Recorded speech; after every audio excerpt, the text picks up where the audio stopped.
देखिए, वक्फ बिल समस्त संवैधानिक प्रक्रियाओं को व्यवस्थित रूप से पूरा करने के बाद, यानी पहले वो बिल संसद में आया, फिर संयुक्त संसदीय समिति के पास गया। संयुक्त संसदीय समिति ने बहुत व्यापक उसके ऊपर विचार विमर्श किया और फीडबैक लिए, फिर दोनों सदनों में पास होकर राष्ट्रपति महोदया के साइन के द्वारा कानून बना है। परंतु अभी भी कुछ लोग इसमें जो राजनीति करने का प्रयास कर रहे हैं, दुखद बात यह है कि पश्चिम बंगाल में ही ऐसा क्यों हो रहा है। यह अपने आप में एक सवाल उत्पन्न करता है कि ये ममता बनर्जी जी की जो राजनीति है, ऐसा प्रतीत होता है कि ये पूरे भारत के लिए एक भविष्य में चुनौती बनने की तरफ आगे बढ़ रही है। जिस प्रकार की उग्रता, आक्रामकता, भारत की व्यवस्था के प्रति अवमानना इसमें दिखाई पड़ती है, तो चूंकि इंडी गठबंधन के पार्टी हैं, तो मैं राहुल गांधी से भी पूछना चाहता हूं, आपने कहा था आपकी लड़ाई इंडियन स्टेट से भी है, तो क्या ये इंडियन स्टेट से लड़ने का एक तरीका है? और ममता जी को भी हमें बता देना चाहते हैं, ममता जी किसी गलतफहमी में मत रहिएगा। याद रखिएगा, ये वही बंगाल था जहां 16 अगस्त 1946 को डायरेक्ट एक्शन भी जिन्ना ने यहीं से शुरू किया था, और उसके बाद एक साल के अंदर देश में क्या हुआ था। तो आप उस नक्शे कदम पे दोबारा चलने से बचिए, अन्यथा देश का नुकसान तो है ही, आपकी पार्टी और बंगाल का भविष्य के लिए तो समस्या है ही, आपकी पार्टी का भी भविष्य बहुत बेहतर नहीं रहने वाला।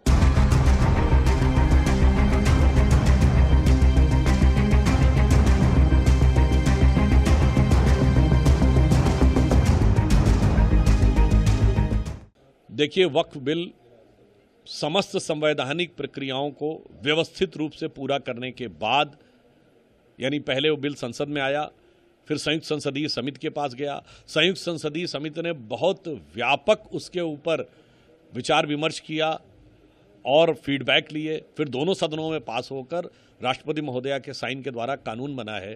परंतु अभी भी कुछ लोग इसमें जो राजनीति करने का प्रयास कर रहे हैं, दुखद बात यह है कि पश्चिम बंगाल में ही ऐसा क्यों हो रहा है। यह अपने आप में एक सवाल उत्पन्न करता है कि ये ममता बनर्जी जी की जो राजनीति है, ऐसा प्रतीत होता है कि ये पूरे भारत के लिए एक भविष्य में चुनौती बनने की तरफ आगे बढ़ रही है। जिस प्रकार की उग्रता, आक्रामकता, भारत की व्यवस्था के प्रति अवमानना इसमें दिखाई पड़ती है, तो चूंकि इंडी गठबंधन के पार्टी हैं, तो मैं राहुल गांधी से भी पूछना चाहता हूं, आपने कहा था आपकी लड़ाई इंडियन स्टेट से भी है, तो क्या ये इंडियन स्टेट से लड़ने का एक तरीका है? और ममता जी को भी हमें बता देना चाहते हैं, ममता जी किसी गलतफहमी में मत रहिएगा। याद रखिएगा, ये वही बंगाल था जहां 16 अगस्त 1946 को डायरेक्ट एक्शन भी जिन्ना ने यहीं से शुरू किया था, और उसके बाद एक साल के अंदर देश में क्या हुआ था। तो आप उस नक्शे कदम पे दोबारा चलने से बचिए, अन्यथा देश का नुकसान तो है ही, आपकी पार्टी और बंगाल का भविष्य के लिए तो समस्या है ही, आपकी पार्टी का भी भविष्य बहुत बेहतर नहीं रहने वाला।